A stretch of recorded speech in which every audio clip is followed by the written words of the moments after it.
안녕하십니까 성도 여러분. 오늘은 수요일입니다.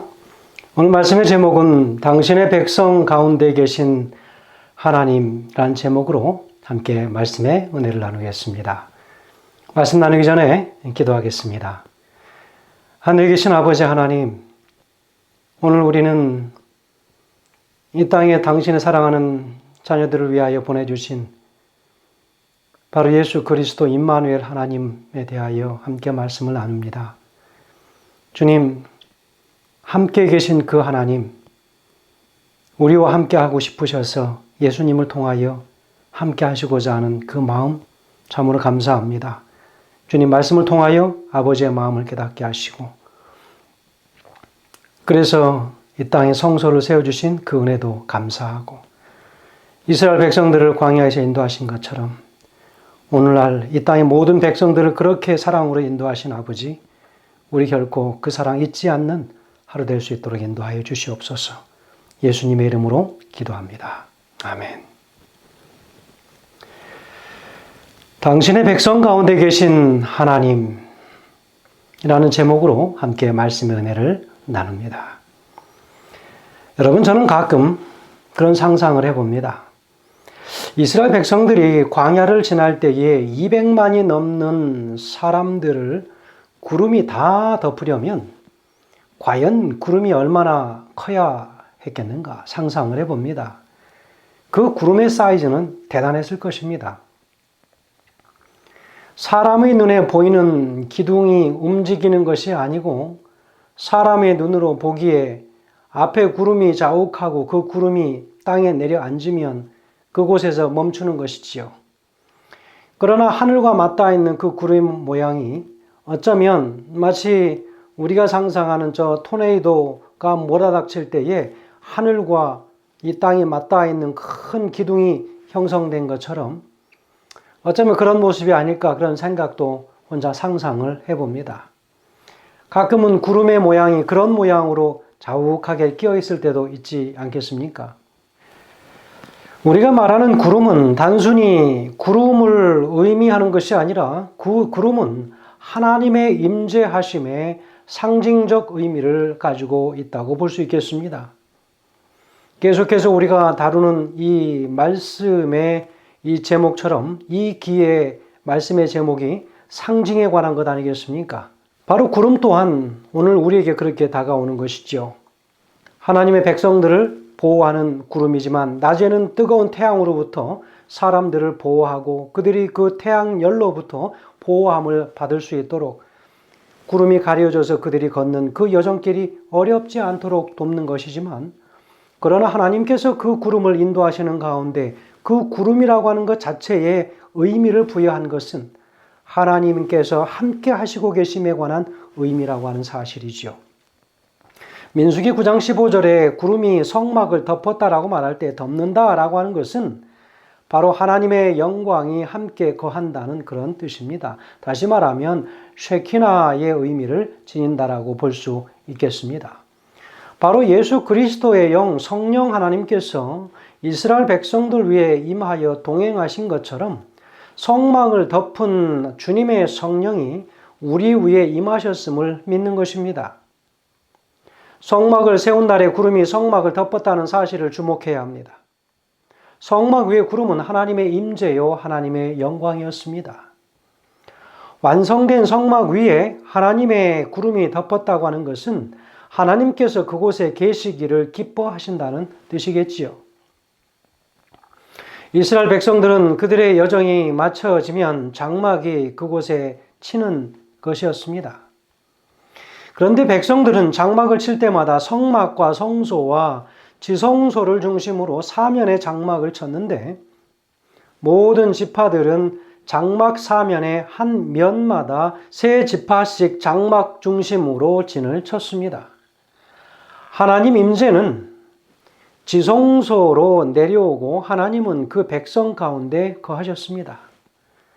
성막의 네 면에는 각각 한 지파씩 지배적인 지파가 있었는데, 그들은 어떤 지파였는지 오늘 과정 공부를 통해서 질문하고 있지요.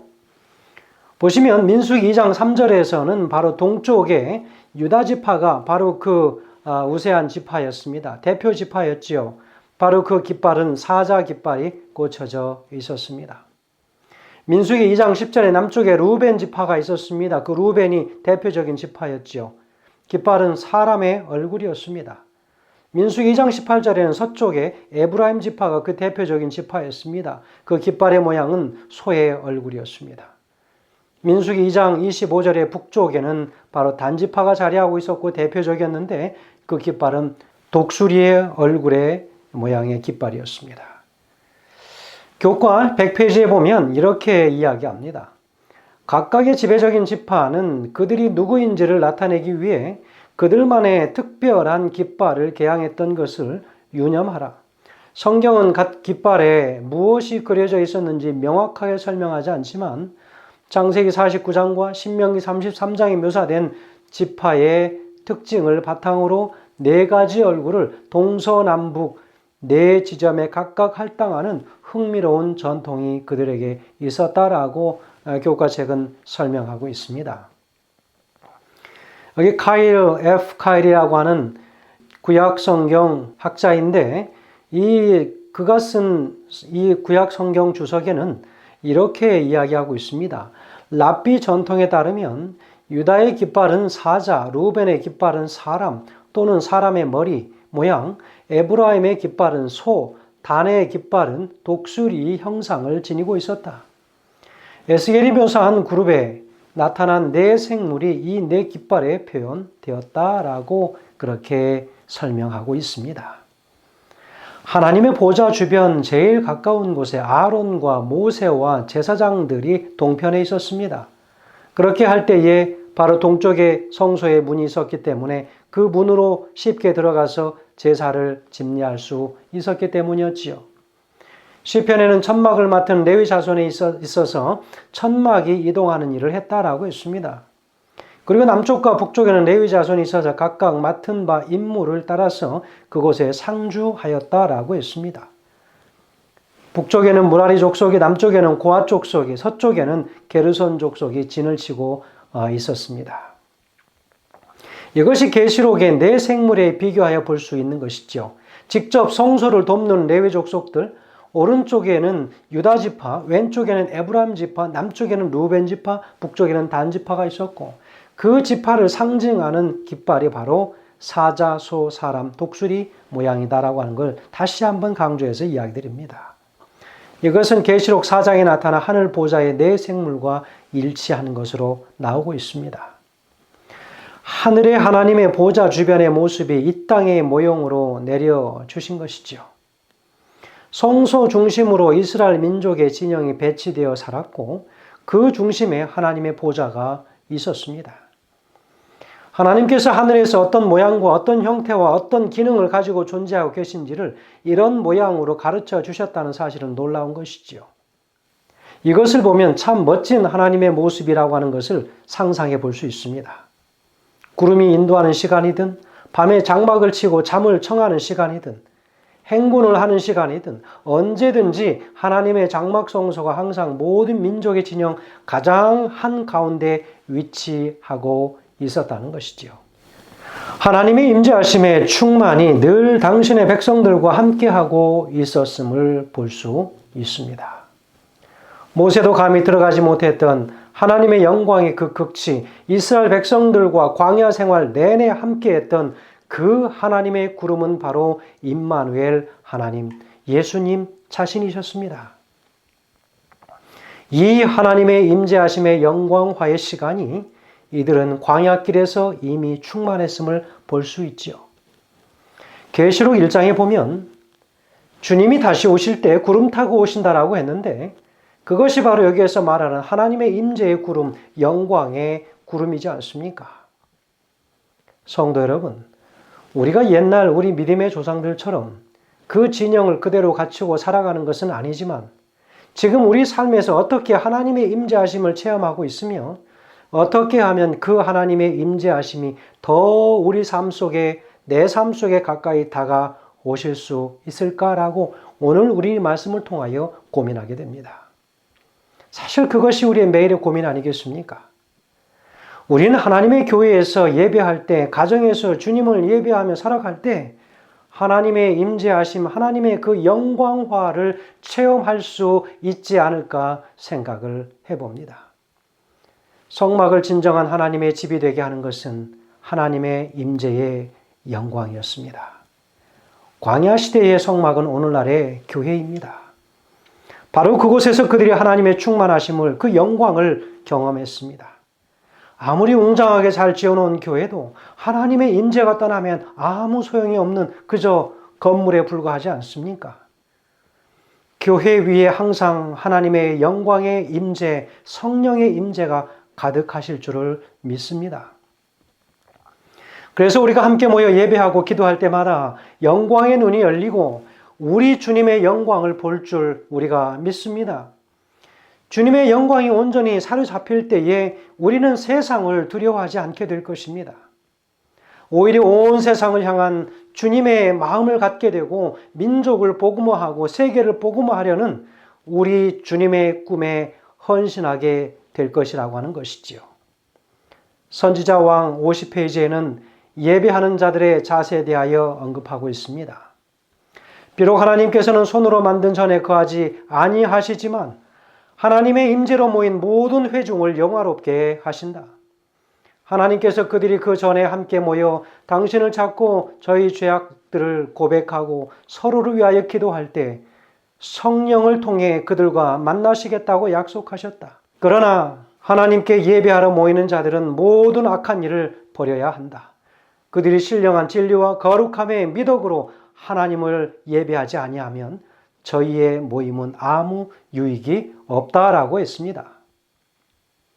이스라엘 진영을 그렇게 갖추도록 한 것은 그 시대뿐만이 아니라 지금 이 시대에도 주는 귀한 교훈은 언제든지 하나님께서는 당신의 백성들을 하나님 보좌 가장 가까운 곳으로 이끄시고 계심을 가르쳐 주시고자 하십니다.